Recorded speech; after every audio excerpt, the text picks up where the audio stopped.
welcome back into the latest edition of the Blue Horseshoe podcast. He is George Bremer. I am Ryan Hickey. We are recording this on Thursday morning, just a few hours or so after Chris Ballard's big press conference, George, in which a lot was said. Some clarity may be given, other areas not so much. We got a lot to digest and talk about here, mostly Jonathan Taylor related. What a shock. That's what took up basically 25 of the 30 minutes for Chris Ballard's press conference on Wednesday. Let's start here, George, in terms of what Chris Ballard said.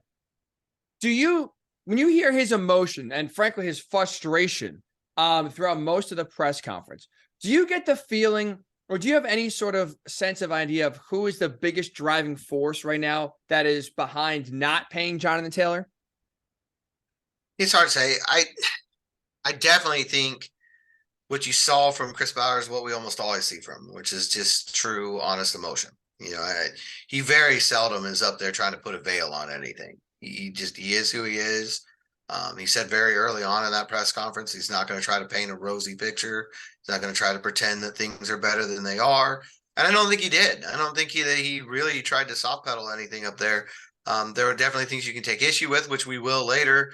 But I think by and large, most of the 30 minutes was probably the most positive thing we've seen come from the franchise about Taylor since training camp opened, as far as stance and, you know, where everything lies.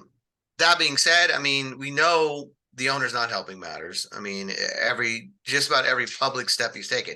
He might be doing things in private that are helping, but everything he's done publicly right now has been to pour gasoline on the situation. I mean, whether it's the initial tweet about running backs agents not negotiating good faith, or whether it's pulling up in the luxury motor coach while the national media is there at a sold out practice, and pulling Jonathan Taylor off the field to come in there. Imagine, put yourself in that situation, what that would feel like, if you're Jonathan Taylor there, and why maybe he would not be happy with this franchise.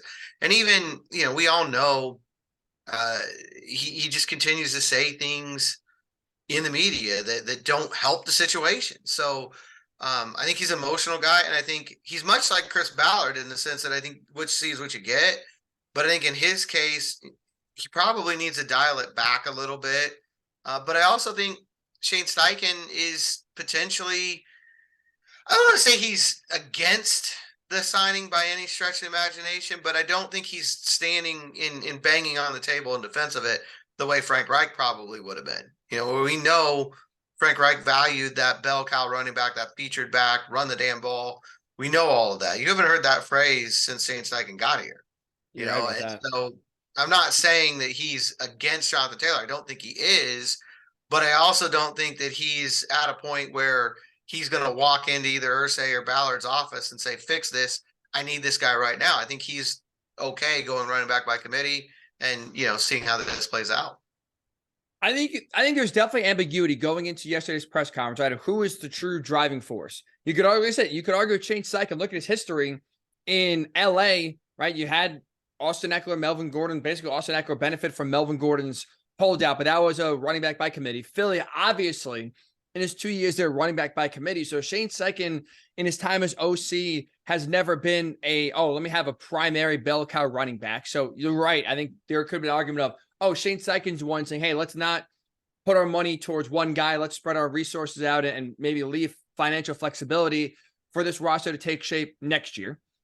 You could say it's Chris Ballard, right? You look at the running back market, it is being devalued left and right. It's not just Ballard or the Colts. It's every team right now, basically, not willing to pay running backs any sort of money. And you can say Jim Irsay, as the owner, I'm not paying him. Last year was a you-know-what show, and no one deserves to get a pay raise after last year. And at least for me, George, I think that Irsay is by far the kingmaker, if you will, the number one target here as to why Jonathan Taylor is not getting paid. Because I get the sense, at least from Chris Ballard yesterday, and the word I would use to describe his mood was exasperated. Because at least to me, I got the sense, if it was up to him and only him, I think Chris Ballard would have paid Jonathan Taylor. He talked about how he's a great player and you pay great players. He talked about paying positions that primarily aren't premium positions, like a guard in Quentin Nelson and even linebacker Shaq Leonard. He's had no problem paying let's say, not the sexy positions like quarterback, left tackle, pass rusher, and even corner. He's paid left guards and he's paid, linebackers. I think he would have gotten a deal done if it was only up to him. To me, yesterday sounded a lot like someone who wanted to pay JT, who's in the camp of thinking paying JT is the right move, but is not allowed to.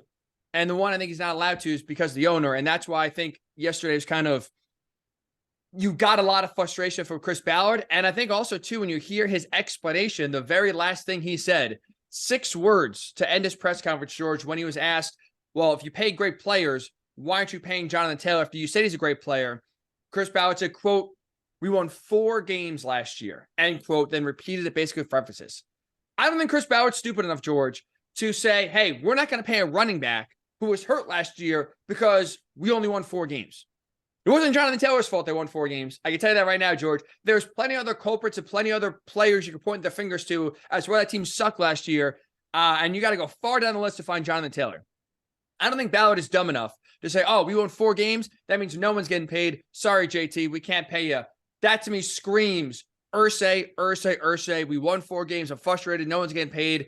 And that's kind of the company line, I'm sure, that's been drilled into Ballard's head since really maybe these negotiations first started.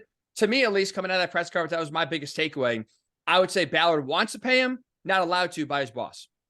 Yeah, I'll say, first of all, it was a great question by James Boyd. Great follow-up there. He did an excellent job, making sure that the answer's out there. Secondly, I don't know if Ballard would have paid him because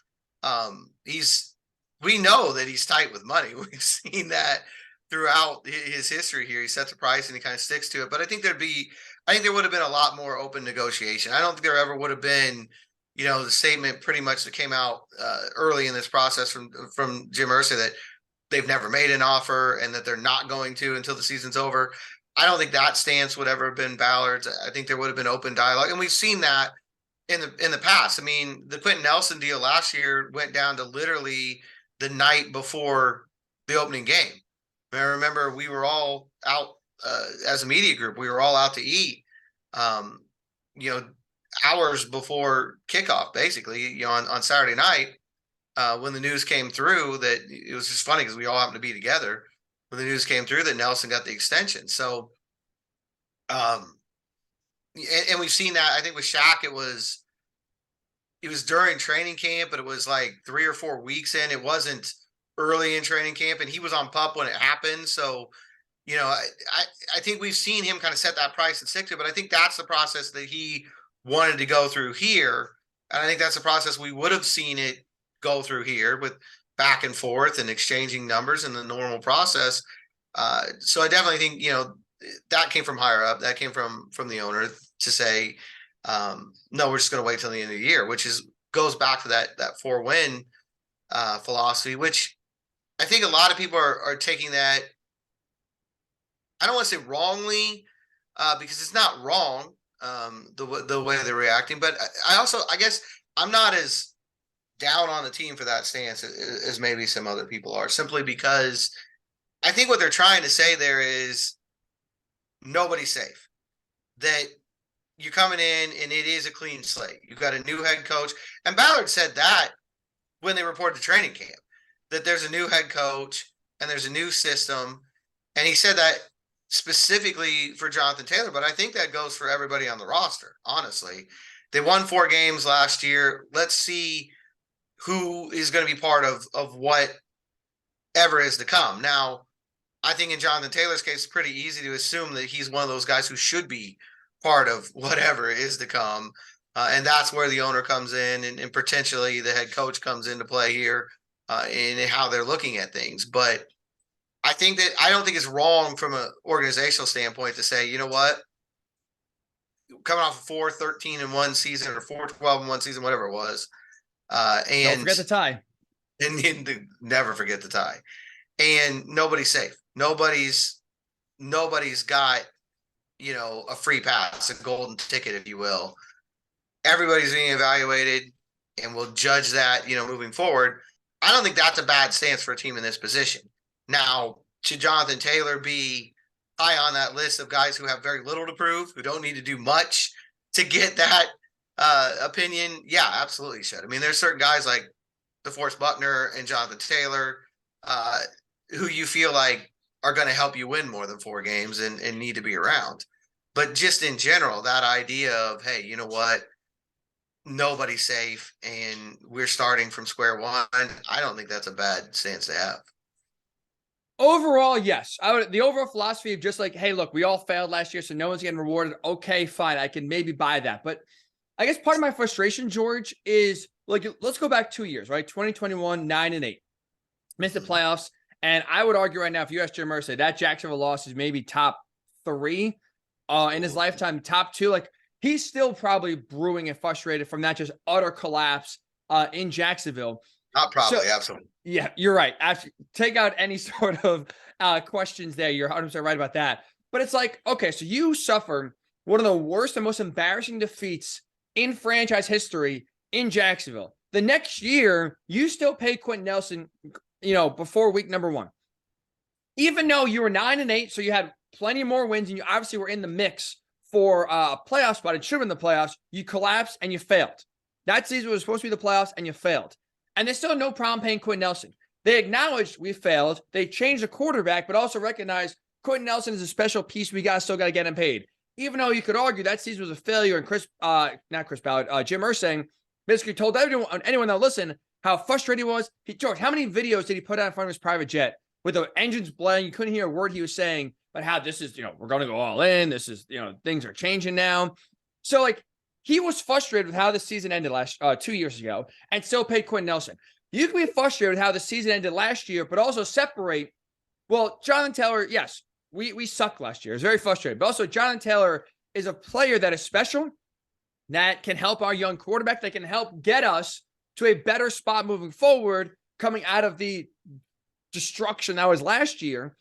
And is not the primary reason why this team stunk. So it's not like you're sending a message where if Anthony Richardson was quarterback last year and he sucked, George, and all of a sudden now it's, despite the team sucking, despite him stinking, we're going to give him a contract extension. That sends the wrong message. Absolutely. But if you, are you really sending that bad of a message that losing is unacceptable if you extend Jonathan Taylor? No, absolutely not.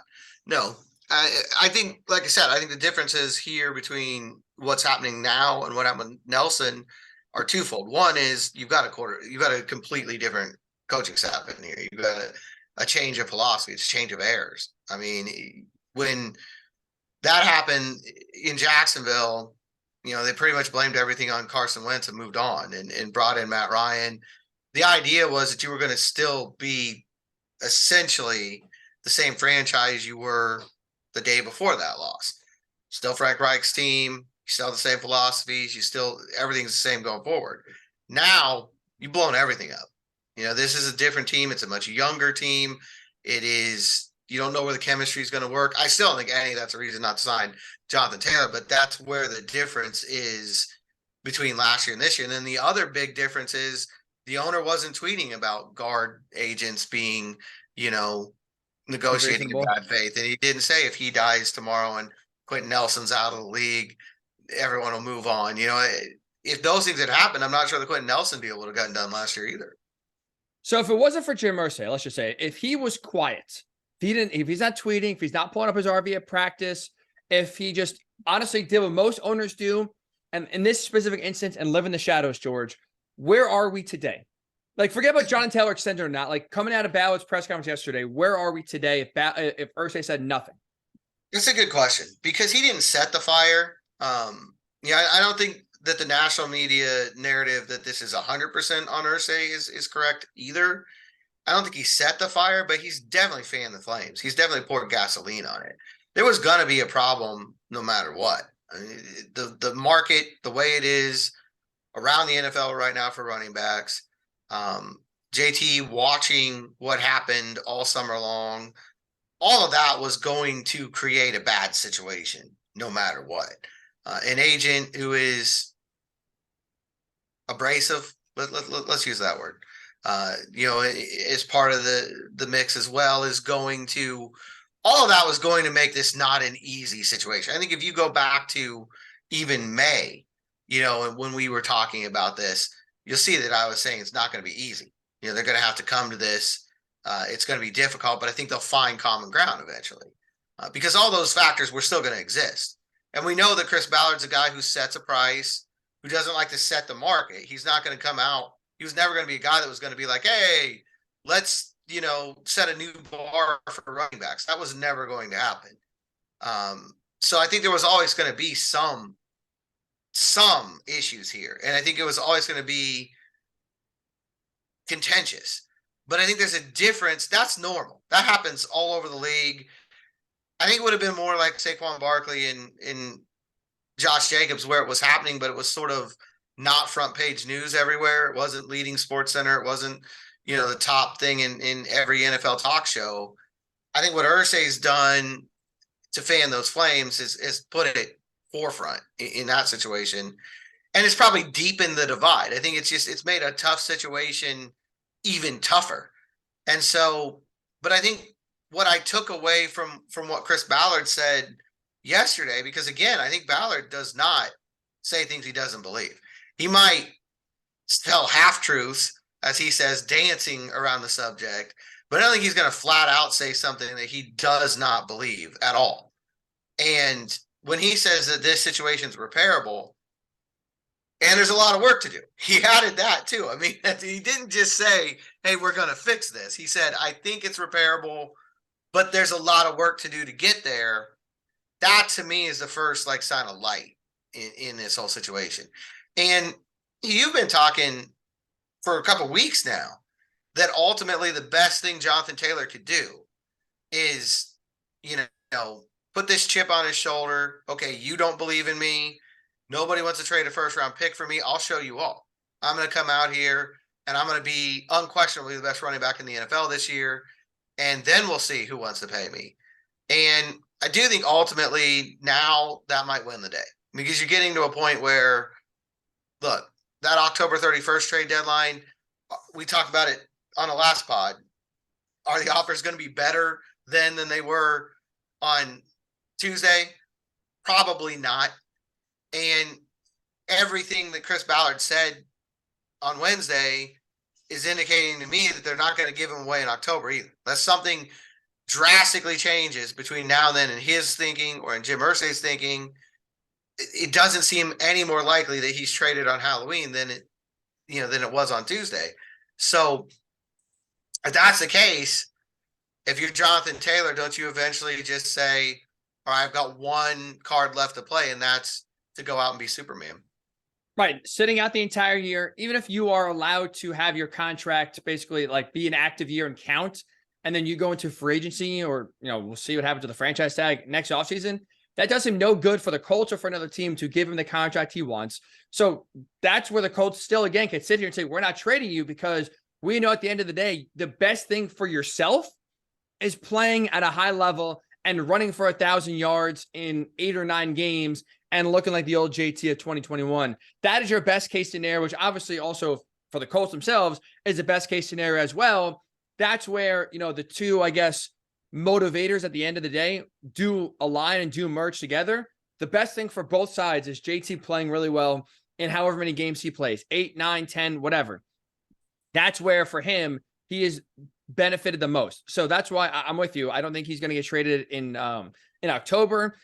Didn't seem like the Dolphins or the Packers are all that serious in their offers anyway. So doesn't seem like, the offers are not getting any better, George, when you're talking about 1, 2, 3 games that you'll see from Jonathan Taylor by the time he's off pup and ready to play in the regular season.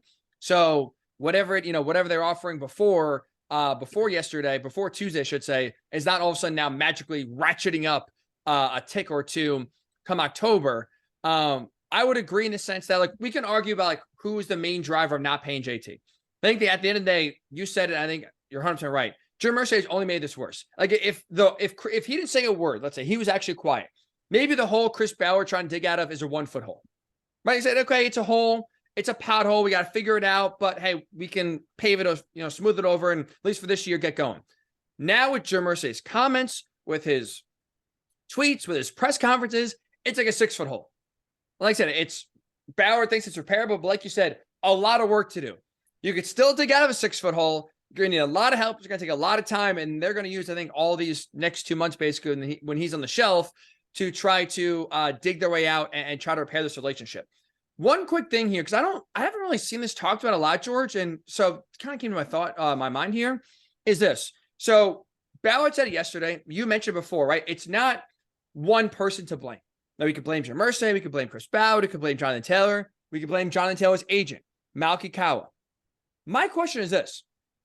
They've worked with JT's agent before because he's also Shaq Leonard's agent.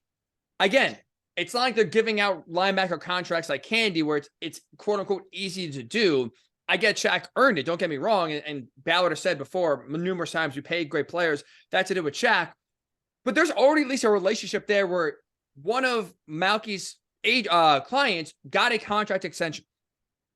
Like, I guess that's where the frustration is from my perspective. Look at Jim Irsay is, you know, this agent already. It's not like it's a random guy who's loud and brash and trying to make a statement and banging on the walls and you never worked with him before. And he's kind of basically go kamikaze and say, you know what, I'm making a stand and I'm going to die in this hill of we are getting this contract done no matter what happens. I got to make it happen.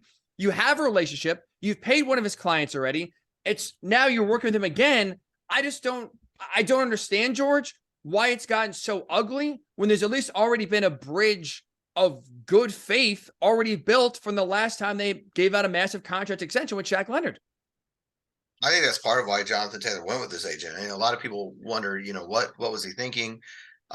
Because he got Shaq Leonard, paid. I think was part of why Jonathan Taylor thought, well, work for him. I'll go and see if it works for me. I think the big difference there, that was contentious too, and there were some undercurrent there that things might not go well. And then I think the big thing that changed there was one, the owner stayed out of it, which was certainly different than this time around. But two, I think the biggest one was Fred Warner's deal, which came month, maybe 3 weeks before Shaq's deal. The linebacker market is not the wide receiver market, and it is not the quarterback market, obviously. But Fred Warner got a deal that was very similar to the one that Shaq ended up signing. And I think this would be a whole different situation if in June or July, Saquon Barkley had gotten a big deal and that had been followed by Josh Jacobs' big deal. Then I think what you were talking about would have happened, because that's what happened back then. I think the Shaq Leonard thing might have devolved into this scenario you never know, because I don't know if Shaq could stomach not playing very long. I mean, that's part of it. At some point, he may just walked in there and said, sign a deal. I don't care. I want to play. But I think that the biggest difference there was that the Fred Warner deal came in and set a baseline for everybody. I think that's why you keep seeing the running back problems throughout the league. Every other position, eventually somebody gives in somewhere, and there's that deal that you can work off of. And the problem right now in the NFL is a running back. Nick Chubb is the deal that all the owners want to work off of. And most of the running backs presumably want to work off of the Christian McCaffrey deal, which is the top deal. Yeah. So there's problems before you even walk in the door there. And I think that's where the biggest change is. I think it's, again, if Saquon Barkley had signed, let's just say 3 years, $60 million, got his $20 million deal, then you probably, it's harder in one sense because the market's now 20 million, but it's also easier because, okay, the bar's out there. When did Chubb sign? Was it like 2020, 2021? It's been a little while 2 ago. years ago for sure. It's not even his deal is not a recent deal. So I think he's coming up on it soon. And no running back's going to go in there and say, "Hey, Dalvin Cook signed for $8 million with heavy incentives. Let me get that deal." Like there is no deal that you can work off of. That's usually how you get these things done. You watch it. It works in the quarterback market that way. They're waiting for this deal to be done so they can do theirs. Running backs, there's just no deal getting done, and it continues to evolve. And then this situation, at some point, got really personal. I think that's the big thing. The Shaq thing never got personal. It stayed business the whole way. And then the Warner deal came in, and it was like, okay, this is the baseline. And I think they gave him basically $1 more than that. It wasn't quite that, but it was just a tad bit more than that. And it was done.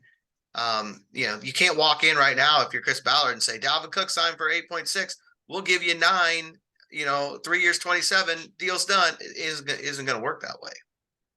I would say in one area, they do have if you can reset the market if you like, but also reset it at a price that you are cheaper price. Then again, you don't have to match someone else's contract. So in a way, the scarcity could work on the Colts' favor. I think you're also right. It did get personal. This definitely feels a little different than just straight business, which again, I think you can trace back to Jim Irsay, which George, what was it, like 2 weeks ago? I think it was. We vouched for the brand new committee, the brand new front office section, the common sense committee. Me and you basically advise Jim Irsay of, does this make common sense? If so, do it. If not, maybe let's skip it. Here's another, again, Colts for your hiring. We are for sale here. George, here's an They're idea. always for sale. That's true. There's always a price, and ours is not high. That I can promise you. Here's another one, George. Free advice for the Colts and free advice for Jim Irsay. Jim Irsay's actions, right? I think turn this, like you said, from business to personal for multiple different reasons. Here's what you do, Jim. Ready for this? Here's how you vent your frustration without also making things worse and making Chris Ballard's job harder. Write down your frustrations. Get a notebook, get a piece of paper. Go to your office, write it down. Write out all your frustrations. Write about how the Jonathan Taylor's agent is giving bad advice. Write how the CBA has basically prevented running backs from getting any sort of leverage and they are screwed. Write it down that, hey, we might suspend Jonathan Taylor because we don't think he's actually hurt. Write that stuff down, George. Put it in your desk. Come back 24 hours, set the note on fire. You will feel a lot better. And guess what? You won't cause all the drama. This guy with his emotions, George, has to, for whatever reason, feel, I got to tell everyone in the world exactly how I'm feeling whenever I'm feeling frustrated. So let me put out a tweet. Let me call a reporter. Let me bring my big-ass bus to practice so everyone can see that I'm here. I'm talking to JT. And then when I basically tell him, hey, tough luck, kid, you're playing this year, no contract extension. We're not even going to talk about an offer. I'm going to go then get driven over in a golf cart and then go talk about it to the press about what we just talked about, basically kiss and tell. George, just write the stuff down, burn the note, and do what, honestly, most normal people do. Could you imagine if we had the same impulse as Jim Irsay? We would be fired. We would be fired if you at any point in your life, George, or I should say every point in your life, whether it's at work, at home, so whatever's on your mind. That does not work. I have to tell the 10-year-old all the time, you may be upset with what the teacher is saying or what teacher's, asking you to do, but you can't get respect to the teacher, right? You can't do that. And her classmates, like, yeah, I understand that you think that kid's stupid. You can't walk up and tell that kid they are stupid. If you can teach a 10-year-old that, and she does a good job with it, you would hopefully be able to teach an NFL owner that as well. Common Sense Committee. We are out there, George. This is the latest piece of free advice, and this is just the latest example of what we can do for you, Jim. We are helping you. God. And again, I don't know that the narrative that this is 100% him, that's too easy. It's not. It was never going to be easy. But like you said, it's maybe a 1 foot hole instead of a 6 foot hole now that you're dealing with. And that's the big question, because I think at the very least, if this ends with Jonathan Taylor still being a future of this team, as Chris Ballard pretty plainly said he hopes is the case, then it's going to cost the Colts more than it would have. Whatever the previous number was. If he wanted 12 million, like Ian Rappaport was throwing around, it's 13 now. If he wanted 13, it's 14 at least. You know what I mean? And I think that's sort of the cost that's incurred when you do this. And that's not to say there haven't been mistakes on the other side, because there have. I think there have been times where maybe JT's responded poorly to this too. And I think one of those things is being quiet. It's hard. It's funny because we're sitting there saying Jim Irsay needs to talk less. I think he didn't need to talk every day, but I think JT would help himself if he had talked a little bit at points in here, because when he doesn't say anything, there's a void, and we know a void's always going to be filled. That's why I think like the $16 million figure that is commonly accepted, that's what he asked for. I have heard reliably. Now, I could be wrong too. Maybe I'm getting bad information. I have heard reliably there was never an ask of $16 million from him or his camp. So, but that's accepted commonly. I think the national media is throwing that number out there at times, because there's a void here. And so if any information gets out into that void, people are going to grasp to it.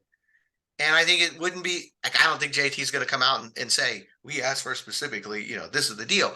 But I think it helped, just like Chris Ballard coming out and looking like an adult in the room and saying things that made sense, calming the waters, as Jim Irsay asked to be done on the preseason game. That helped. I think that was a benefit to this situation as a whole.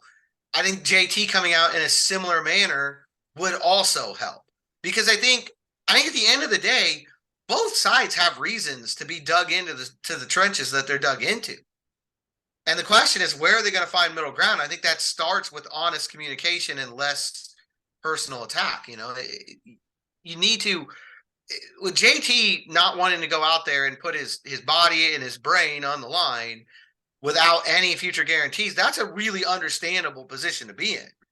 And I also think the Colts saying, hey, you know what? You were hurt last year. Let's see how you work in this new system first, is also a rational situation to be in. Find some common ground between those two. But I also think JT would help his case a little bit. I think he's become a villain in some people's eyes right now because he's not talking. And when he's not talking, you kind of fill it in with whatever. You can just project what you want onto his side. Especially when the Colts are talking, right? Numerous times. And on Twitter now, I mean, George, Twitter is out of control with fake reports, fake blue checks. This is what's going on. Rumors get spread like wildfire. And like I said, when you're not talking to at least clear up anything, it's speculation, it's conjecture, it's, oh, we assume this is how he feels, or we assume this is what he believes without ever really knowing from it. I guess, is that on, like, I'm assuming, are the Colts keeping him quiet? Like, are they putting a muzzle on him? Like, is it JT just calling a press conference himself?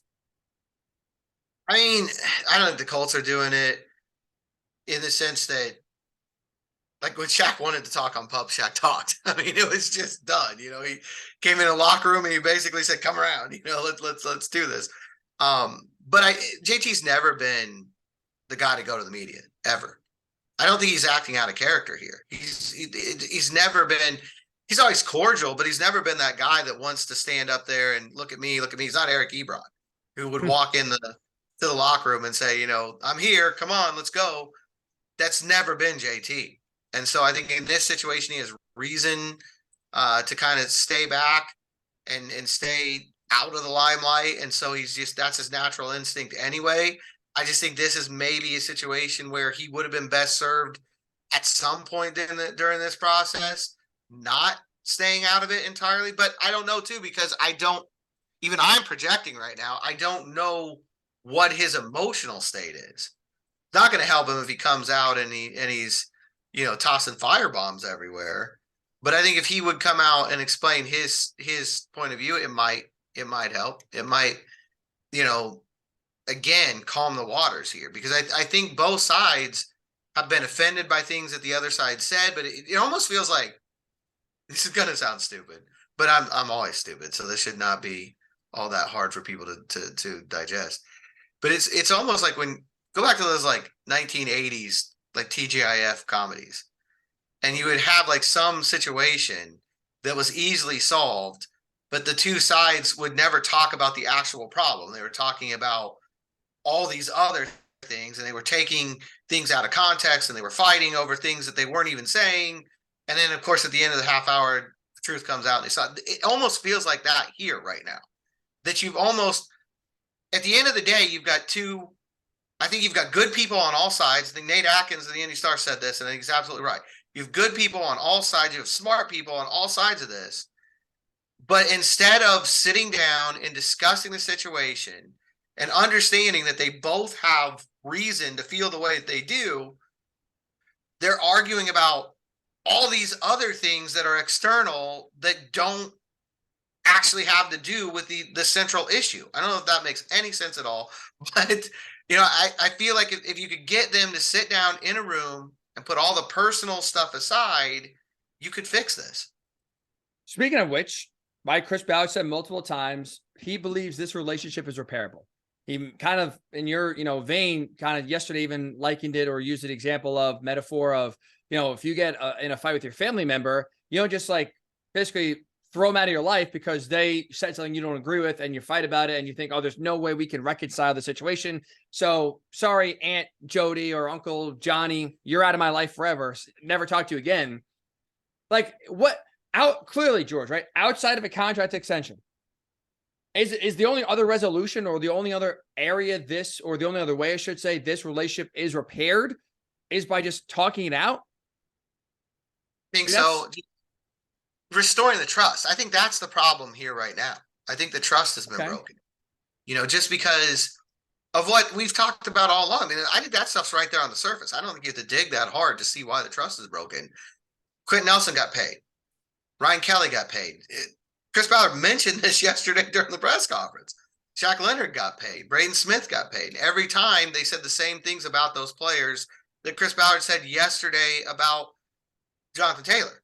Great kid, great player, damn good player, I think is the phrase to be specific. Great in the community. He said all the things that they normally say about the guys that get in there. I think from Jonathan Taylor's point of view right now, he's asking the same questions that were asked during that press conference. If those guys got paid, why have I not been paid? And then when the owner's out there, if I die today and Jonathan Taylor's out of the league, then, the world will go on, basically. Yeah, that's true. We all know that. But that comment's not helping the situation. And I think that's where the trust is eroded. Is that you didn't come out and say if Quentin Nelson dies today and I'm out of league, or Braden Smith or Ryan Kelly or Shaq Leonard or anybody else who got paid. And I think the only way you regain that trust is with honest conversation. That's why I thought the Ballard press conference was a good step forward, because he said right off the top of the bat, John Taylor's a well-respected guy. We want him here. And I think those were things that were not being said in the previous couple of weeks. Now, and I think that's where the trust starts to go away. When you start feeling like the owner has turned on you, how are you going to feel? I mean, in your own situation, my situation, if I feel like my editor has turned on me, I'm not going to feel comfortable. I'm not going to feel wanted. I'm not going to feel trusted. And I think getting everybody in a room and saying, hey, look, things were said. Things got emotional. I think Ballard said that a couple times yesterday as well. But at the end of the day, here's how we really feel. It'll start the conversation. It's not going to end it. You're going to have to show them monetarily that you want them here. And that's still the bottom line. But I think you can, an olive branch can be extended if you can sit down and say, look, we respect who you are as a person. We respect who you are as a player. This isn't personal. Let's get the personal side out of it. Hearing you say that, hearing Chris Ballard on Wednesday basically say that, look, he regrets some things, but the one thing he feels, at least right now, he'll never do and hasn't done to this point is lie to Jonathan Taylor. Ballard is claiming he feels he has been truthful and honest. So not to oversimplify it, George, but I think it's fair to say right at this point, he's not getting a contract extension right now. So obviously that would, I think, heal a lot of wounds and make a lot of this go away. If it's not going to be if it's not going to be in the form of a contract extension, is the best thing, or is the next best way to repair this relationship simply an apology from Jim Irsay? That's where I feel like that. Like when I hear you talk and rebuild to the trust, it just screams to me like Jim Irsay said a lot of things publicly. If he sat down with Jonathan Taylor and his agent, and then hopefully afterwards told the public to maybe kind of double down on it. Hey, I said a lot of things. I was out of line. I apologize. Jonathan is back. We love him. Hopefully he's here for a long time. We'll reevaluate this or renegotiate this after the season. But I apologize to Jonathan Taylor. We want him here. Like, is that what could get, like, that feels to me, George, at this point, the best way when Chris Ballard talks about reconciling this relationship and rebuilding the trust, feels like that's what he's hinting at. I think it's a place to start. Yeah, I really do. But I think he may still need to be a financial apology in there too. I mean, I'm just not sure that that'll be enough. You've talked about it before. I still think maybe there's a world where he gets a little more money this year, and you move forward that way. We'll see. We'll see where they go with this. I do know that Ballard seems, I don't want to say he's optimistic, because I don't think that's the right tone from this. He said point blank, it's going to be hard. There's a lot of work to do. But he at least is open to the idea of fixing this situation and keeping him here long term. That's the one question I wanted answered. That's the one question I was going to ask. Kevin Bowen beat me to it. Because that's the one thing I hadn't heard out of this franchise really since training camp opened. Do you want Jonathan Taylor to be here past 2023 or 2024? I think Ballard opened the door for that possibility, which, as I had said on previous pods, I don't think their actions to this point were showing that. And the things that they had done prior to Chris Ballard speaking on Wednesday weren't really things that were conducive to a long-term relationship with this running back. And now at least I think you start down that road of, okay, you know what? It is something that we're interested in doing. Like I said, knowing that with the caveat of we want to see how it works, because we don't know how it works with this rookie quarterback, and we don't know how it works in this offensive scheme. That's fine to me. That's a rational position for the Colts to be in. I don't think there's anything wrong with that on the surface. It's just I never understood going to your best player and basically saying, as Jim Irsay did when he came off the bus, want him to play this year and want him to help this team and help this quarterback, but no promises beyond that. I never thought that was a good stance to have. Hey, we want to see that you're healthy. We want to see that you work well with Anthony Richardson. We want to see that you work well with Shane Steichen. That's a healthy stance to have. I mean, forget about just actions. Also words too, George. Like they've never talked about wanting Jonathan Taylor here long-term before Chris Ballard's press conference.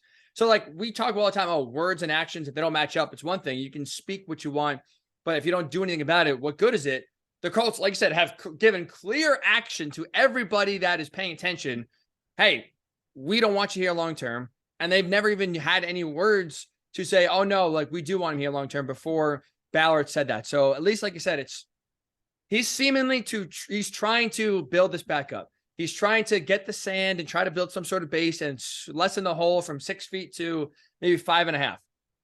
With his words on Wednesday, it's going to be a slow build. It's going to take a while, but he's trying. You mentioned before, just to circle back really fast. Along those lines, I think, along those lines, I think the apology from Jim Irsay might take it from 5.5 to 5. So you could just keep stacking that back up. Stacking days, as I say, stacking apologies, stacking hopefully good momentum forward here. But yeah, apology, I think would go a long way. I think it would go a long way. Monetarily also go a long way, George. You mentioned before, we're like best case scenario for the Colts. If they get a long-term extension done with Jonathan Taylor, whether it's this year, whether it's next year, whatever it is, I think bare minimum, what they did here with all of this, even if the relationship is repaired, they are now paying more. Like Jonathan Taylor's price went up. If you wanted 3 years, $40 million, let's say back in April, now all of a sudden it's 3 years, 45, 3 years, $50 million. If anything, the Colts now, I think, just are in a way bidding against themselves or cost themselves, a few extra bucks here by all this drama going down. Even if the relationship is repaired, I still think JT's price for the Colts specifically has gone up. Would you agree with that? 100%. There's a broken trust tax here, I think. Oh, there is. Lastly here, George, at least in terms of Jonathan Taylor impact, one thing we've been talking about a lot, and the biggest reason for me why I wanted Jonathan Taylor paid on this team was for the growth and development of Anthony Richardson. And Chris Ballard is asked basically point blank, is Jonathan Taylor's absence stunting Anthony Richardson's growth?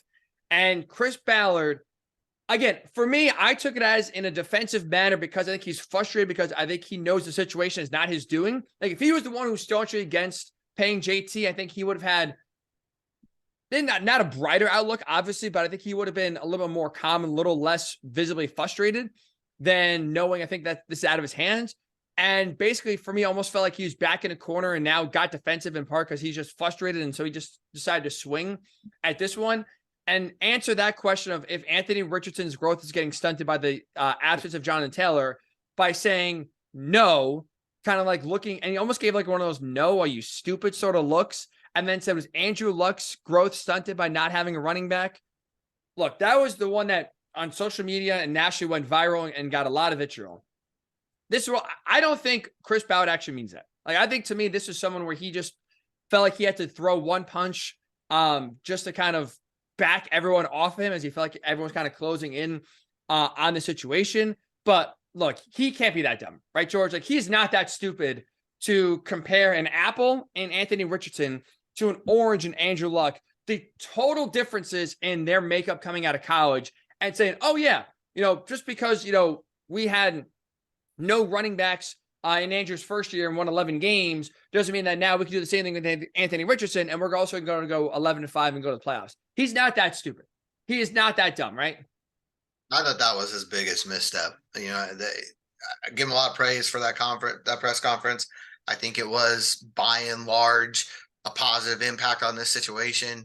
I think that was the big miss, the big swing and the miss there. There's no way you can compare those two situations. Andrew Luck was a two-time Heisman finalist, I think a two-time Heisman runner-up. He was being compared, he was being talked about as the best prospect since John Elway. He was basically walked in expected to be the second coming of Peyton Manning, which he's talked about a little bit, was added pressure on him, something that really, he felt like what was weighing down on him.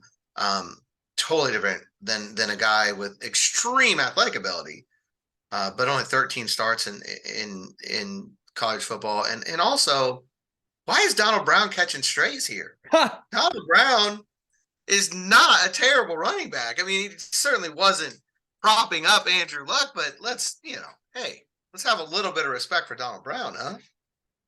That's true. Donald Brown was catching. That's that's a good point by you, George. Give him the respect that he deserves, because you're right. He was someone that definitely was thrown under the bus for sure. When it comes to but it's like that. Like, do you actually think that Ballard believes that? No. Okay. I hope he doesn't. Let's put it that way. I think you're right. He was fight or flight kind of a thing there, and I'm going to dig in on something, and that's what I'm going to dig in on. I think he believes that Anthony Richardson can develop even in the situation, as it is. Because I think he's a lot of faith in Anthony Richardson. I think that's what he's trying to get at. I don't think he articulated that as well as he should have. But I think it's more about they really like Anthony Richardson's makeup. And it's hard to argue with them on that. I mean, everybody can see the athletic profile. I could go to a third grader right now and they could understand that Anthony Richardson's an athletic freak. I mean, that's not hard at all to see.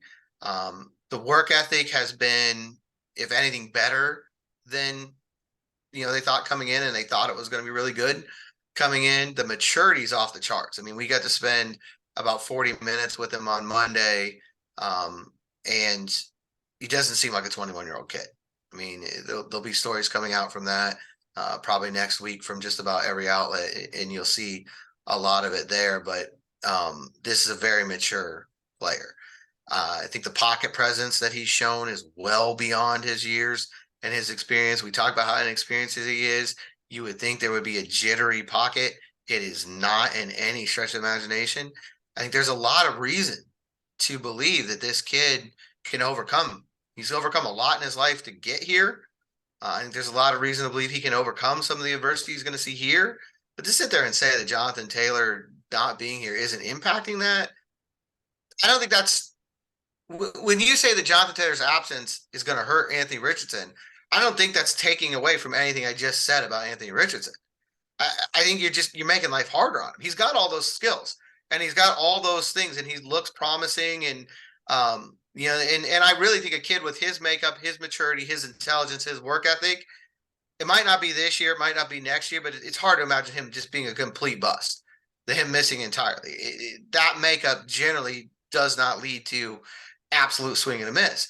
None of that impacts the fact that his life would be easier if Jonathan Taylor was lining up behind him.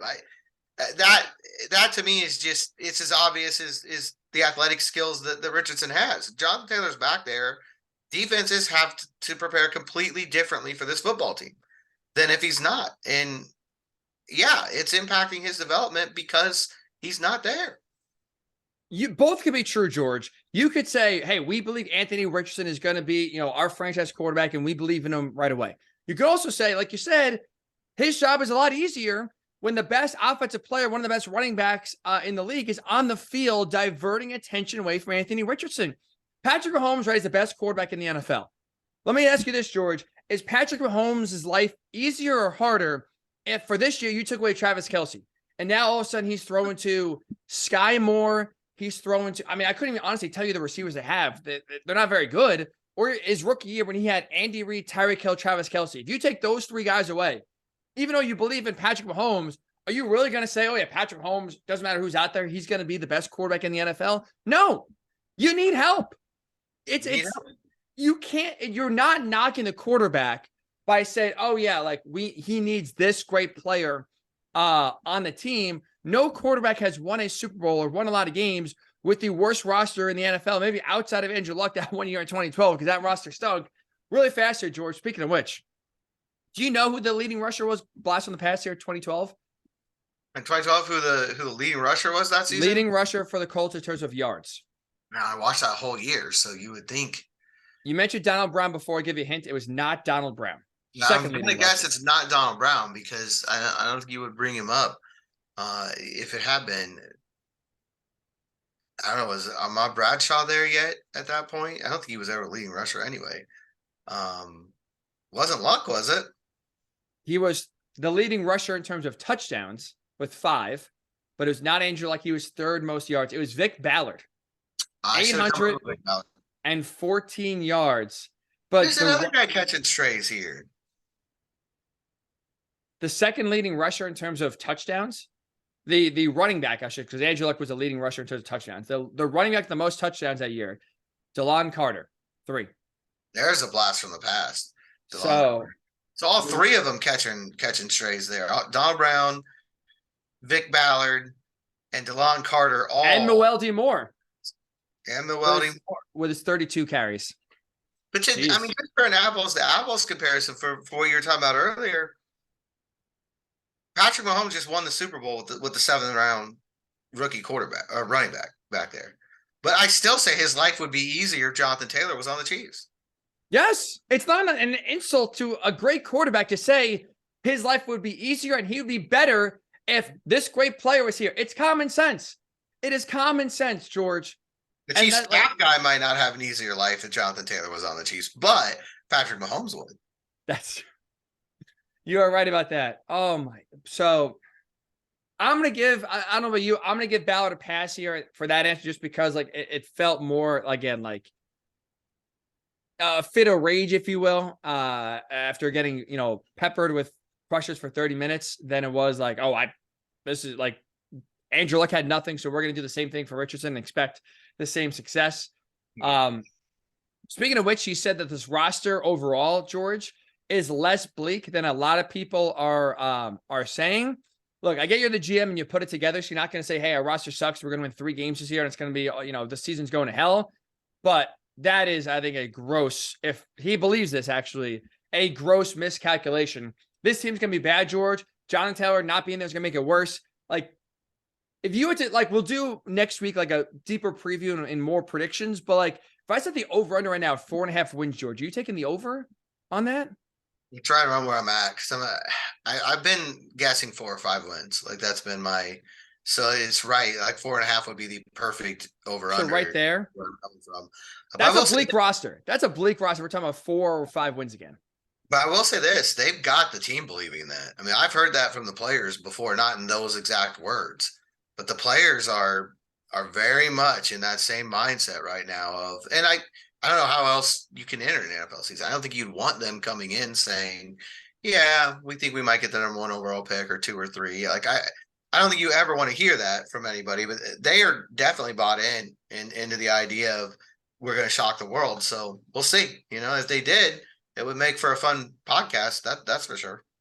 Oh, yeah, it would. But that's also, I think, the belief you need to have, right? I think that's one of the things we talked about early in the preseason is, this team's not going to be very good win-wise, but what you want to see from week 1 through week 18 is the fight, the scrappiness.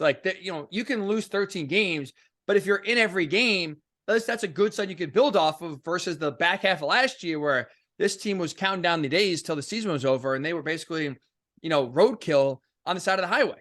So that's I always think of snow angels when I think of the end of last season. Oh, God. If we could just avoid that, have some fights and have some exciting finishes, even if they're losses, that's something, George, I will absolutely sign up for right now before the season even starts. Finally, some quick hitters here because we do have other Jonathan Taylor news. Chris Ballard said it. They It's funny, at least Chris Ballard acknowledges it. Oh, yeah, by the way, this entire fiasco has overshadowed everything that has happened so far in terms of on the field wise. He highlighted Bernard Ryman's development. He highlighted Anthony Richardson's development so far in training camp. And also, too, maybe the guy that's been the brightest spot, George, in training camp, Jaylon Jones. 7th round pick out of Texas A&M. Chris Ballard asked flat out why Darius Rush was cut. Said 2 words, Jaylon Jones. Beat him out. You've been at every training camp practice at Grand Park. You were at the home, I was going to say home opener, but the only home preseason game, George. What did you see from Jaylon Jones that really had him, again, be on this roster and beat out a guy that we thought at least was going to be a lock? What did you see from Jaylon Jones that makes Chris Ballard so excited? I mean, he was, I think, the third second talking about was by far the most excited. What have you seen so far in training camp? He was very, very excited about Jaylon Jones. I think 3 things. One is that fight that you're talking about. I think he's one of those guys that's going to get in there and he's going to fight and he's going to scratch and he's going to claw. And I think, that's Ballard's always going to lean towards those guys. And that's not to say Darius Rush wasn't, because I think he is also a fighter in that regard.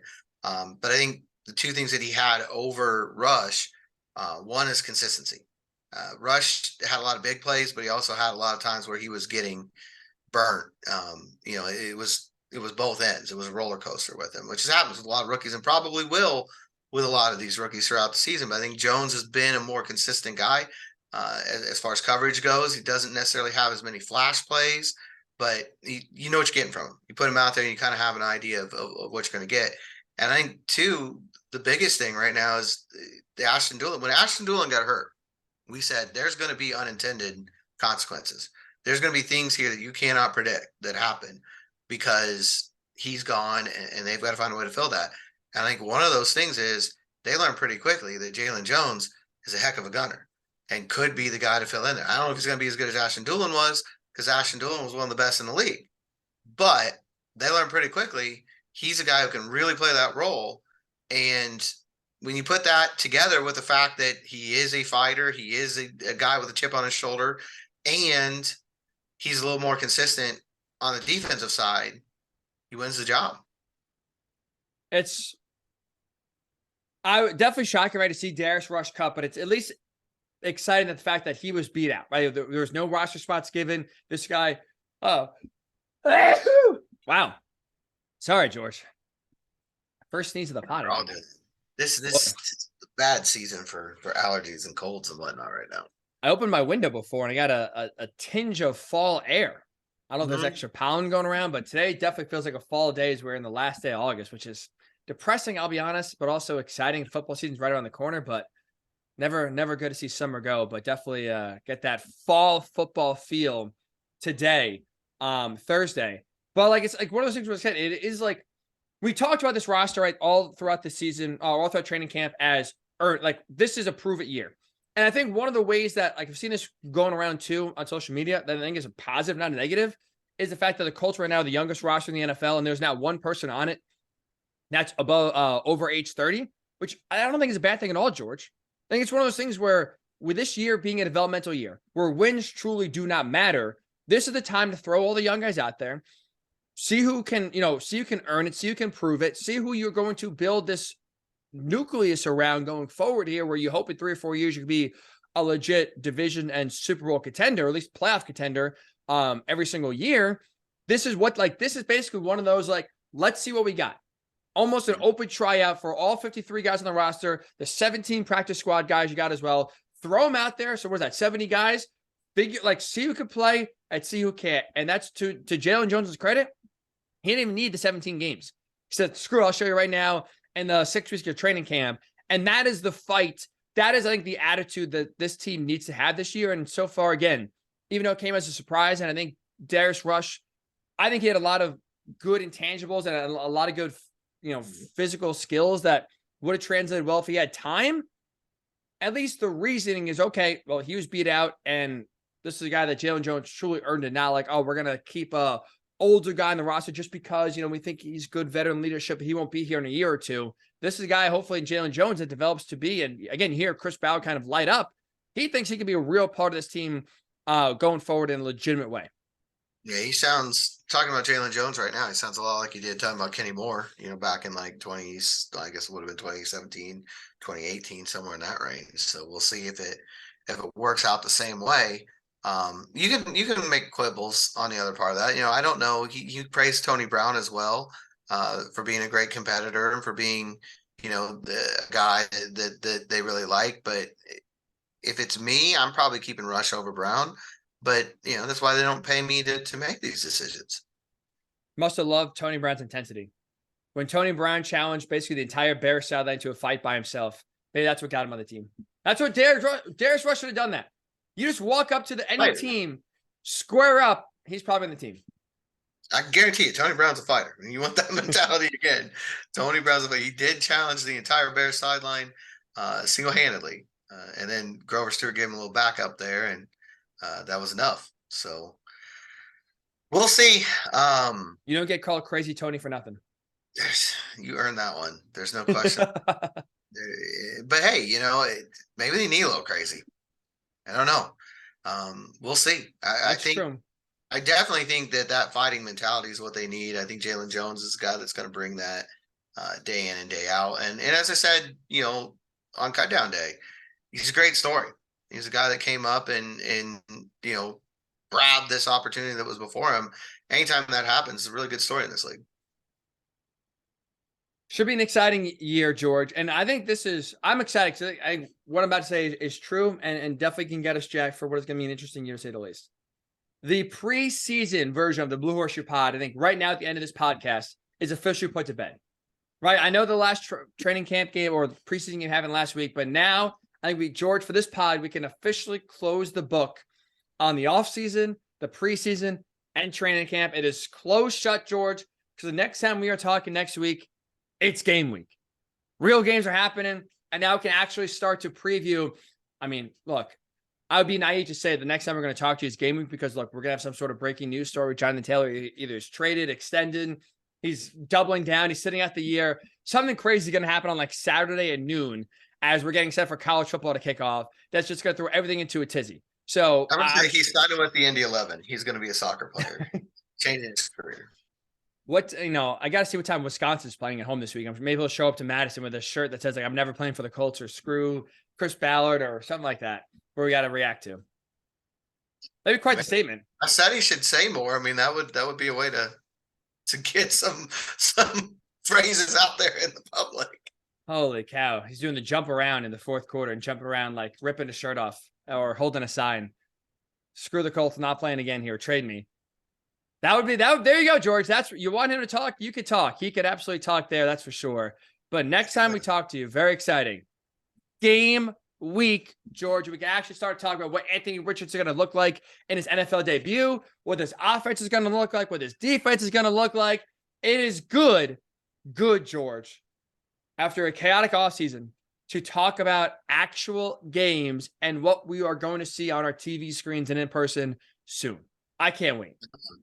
Regular season mode finally has gotten here. It's funny because I said training camp flew by because it did, but I feel like the 2 weeks kind of after Westfield did not. They felt almost as long as the entire training camp. I don't know how it worked that way, but weird things happen. Weird things do happen. We are concluding. I like the Colts social media team putting this out there. Week 0 is about to wrap up in the NFL world, and now we are closing in. So if you were in preseason mode, understandable. Summer's busy. You're doing whatever. Now's the time if you haven't. Regular season mode is here. Download wherever you get your podcasts. Blue Horseshoe Pod, bright blue logo. Subscribe on YouTube, Blue Horseshoe Podcast. You can look at the beautiful faces of me and George. Also, how I know it's regular season mode. George dressed up in the polo, looking dapper, ready to go. Game time. Game time. Right now, right? Game face on. Game shirt on, I guess. Is game shirt. Is that going to be the game one press box outfit? Who knows? Depends on how the laundry cycle goes between now and then. We'll see. So Kirk Cousins has his wife lay out like his pregame and postgame attire. For you, it's basically the washing machine that decides it. I have a very, very complicated system of walking into the closet and grabbing the first shirt that fits. What is hanging up in front of my eyes? Okay, this is the one. Boom, throw it on. Let's go. Look at that. That is a lot of thought. Scientific. Very scientific. A lot of thought goes into it. I like it. All right, looking forward to it. We're getting ready for the regular season. Next week, week 2, talk to you. Game week. Enjoy the weekend. College football is here. Let's go. We'll talk to you next week. Game week. Right here on the Blue Horseshoe Pod.